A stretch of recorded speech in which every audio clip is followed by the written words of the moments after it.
اپنی اولاد کو حضور علیہ السلام کے حسن کا ذکر سنائیے، حضور کے جمال کے تذکرے بتائیے۔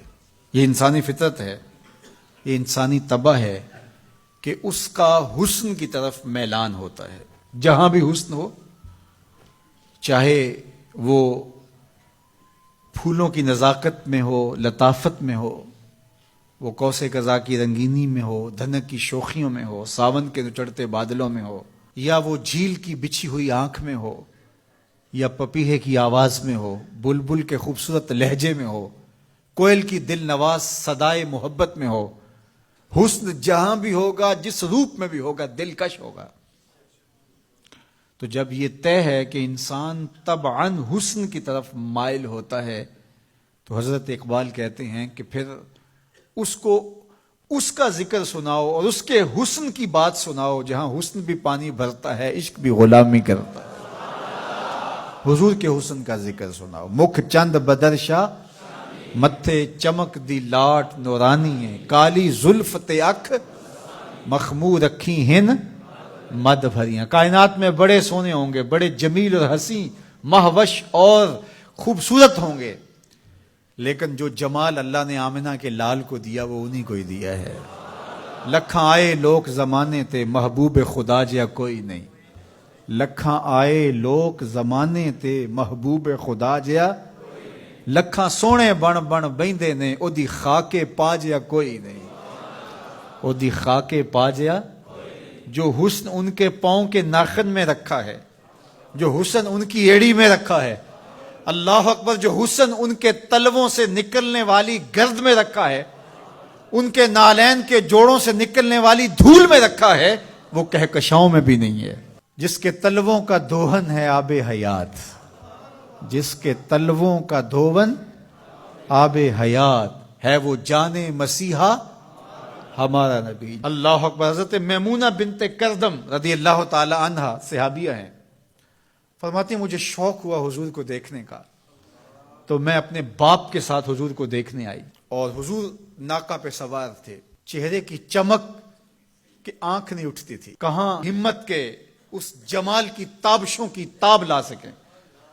تو کہا میرے میں ہمت نہ پڑی کہ جمال روح محمد کا نظارہ کروں، تو میری نظر ادب سے اور جلووں کے وفور سے جھک گئی، تو میں حضور کا چہرہ تو نہ دیکھ پائی، لیکن حضور سواری پہ بیٹھے تھے تو میری نظر حضور کے مبارک قدموں پہ پڑی۔ فما نسیتو فیما نسیتو طولا اصبعہ، فرماتے ہیں کہ حضور کی مبارک انگلی کی لمبائی اور اس کا جمال اور اس کا اعتدال اور اس کا حسن، فرمایا مدتیں گزر گئیں، ابھی تک وہ سحر اترتا ہی نہیں ہے، ابھی تک وہ نشہ ہی نہیں اترا۔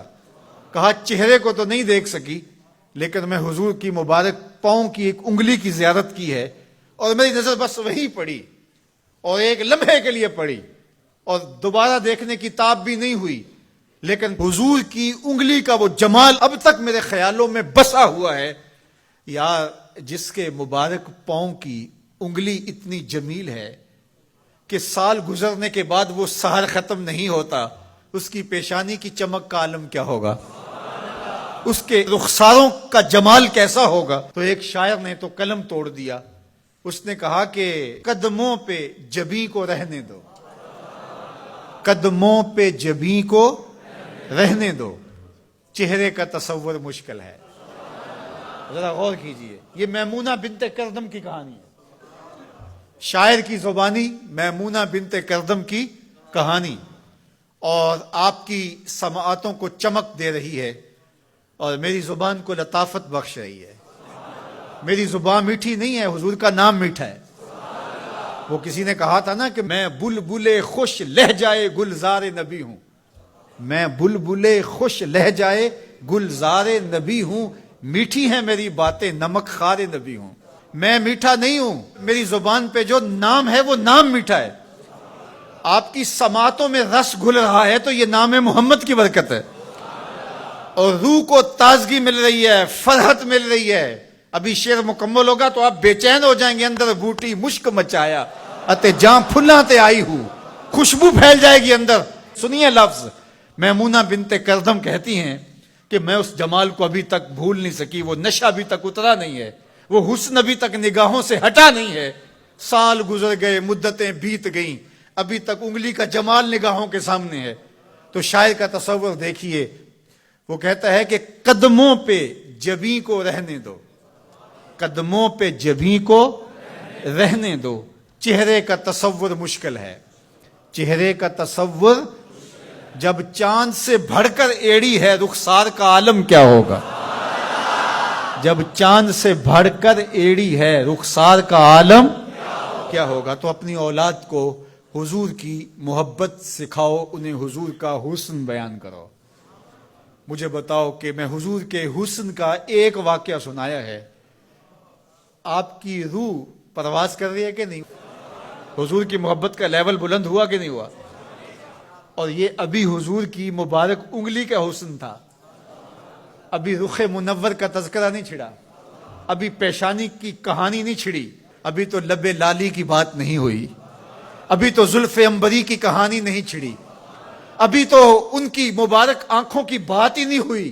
کیا خوب سجن دیاں اکھیاں نے، کیا خوب سجن دیاں اکھیاں نے، جویں پر کے سرائیاں رکھیاں نے، ابھی تو ان آنکھوں کا تذکرہ نہیں چھڑا، اور مازاق کے کجلوں کی کہانی نہیں چھڑی، ابھی تو ابروؤں کی بات نہیں ہوئی، ابھی تو لامبی پلکوں کا تذکرہ نہیں چھڑا، ابھی تو ید اللہ والے ہاتھوں کی بات ہی نہیں ہوئی، ابھی تو علم نشرہ کے سینے کا تذکرہ ہی نہیں ہوا، ابھی تو حضور کی مبارک زلفوں کے خم جن کو خدا بھی حمیم کہے، ابھی تو اس کی کہانی نہیں چھڑی، ابھی تو پاؤں کی انگلی کی بات ہے، اور روح رقص کر رہی ہے۔ تو جب آپ اپنی اولاد کو حضور کے چہرے کا ذکر کریں گے، حضور کے جمال کی کہانی سنائیں گے، تو ان کے سینے میں حضور کا پیار پیدا ہوگا یا نہیں ہوگا؟